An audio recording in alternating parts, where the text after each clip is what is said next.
And welcome back to Our Line Starts. We are celebrating the Hockey Hall of Fame. There are 18 members of the Hockey Hall of Fame selection committee, guys. It takes 14 votes to get elected. For players, a maximum of 4 men, 2 women per class. Speaking of which, after this class, there'll be 289 Hall of Famers. There are some guys still waiting. Some guys who a lot of fans believe should be in the Hall of Fame who are not.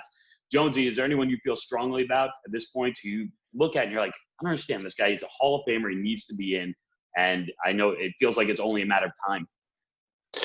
The one guy that I keep hearing his name talked about is Alexander Mcgillney, and I do believe that he deserves to be in the Hall of Fame. He was a unique talent. He eventually broke through for a cup with the New Jersey Devils, and he brought something to the table that a lot of players that have played the game did not possess, and that was the ability to change a game with his speed, his shot to go along with it. And very frequently, your game plan was to make sure you had an eye on Mogilny at all times. He was an unbelievably talented player that eventually kind of found his way in a system, ironically, that wasn't ideally set up for him when he landed with the Devils. And Lou Lamoriello recognized that his team, although in many ways it seemed robotic, needed some pieces that separated them from the other teams as far as showing the ability to score some huge goals. And Mogilny demonstrated that there. He was terrific with the Buffalo Sabres along the way, and I had the opportunity to play against him when he was in Buffalo. And as soon as he put the burners on, there was a real good chance he was going to blow right by you and cause all kinds of issues along the way. So I guess he would be the one guy just when I visualized Mogilny's game that brought a lot of fear to me in trying to defend against him because he was so gifted offensively. Yeah, I like Mcgillney a lot. You look at the career numbers, he's 10 games shy of 1,000, 990 games played, well over 1,000 points. But the thing that stands out the most about Alex Mcgillney to me is listening to his peers talk about him. Guys that played against him in the 90s, early 2000s, just rave about his skill level, how he played on another level.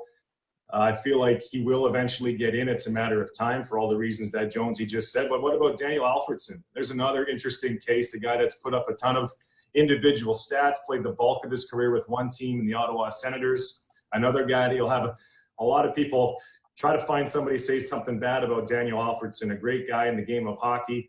He certainly put his time in as well. Maybe he's a guy that gets consideration down the line as well. But I'm trying to think of some other guys. Rod Brind'Amour is a player whose name pops up. Great all-around center iceman, captain for a long time. What about Keith Tkachuk, American-born player, scored a ton of goals, parked in front of the net, kind of redefined that power forward. Mo, he's got the 2 sons playing in the league now, but I like playing against Keith Tkachuk a lot. Again, great teammate, scored a ton of goals against the Chicago Blackhawks. Those are just some names that I think, but out of that list we just mentioned, Alex Mcgillney's got to be the top front runner. Jonesy, for you, Keith Tkachuk, a Hall of Famer, most goals of anyone who's not in the Hall. He is. I hated playing against him and always appreciated everything that he did on the ice. And he scored some really difficult goals in a time when the power forward was something that every team was looking for. He was one of the best in the game at it. John Leclaire around the same time was comparable. John Leclaire's goal scoring numbers not at the same level though as Keith Tkachuk, although John Leclaire did have an incredible playoff run with the Montreal Canadiens where he scored multiple overtime game-winning goals and then went on to Philadelphia and teamed up with Eric Lindros to be part of the best line in hockey for 5 or 6 years, or especially the best duo in hockey over that time period.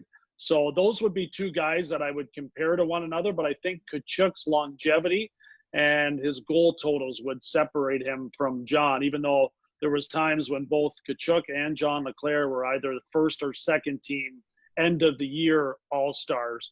And that's would you say Leclaire better at his peak, but Tkachuk the better career? No, I think they were the same at their peaks. I will say that. I think they were both equally effective, and both of them were great players who played with great players along the way and complemented those players as well.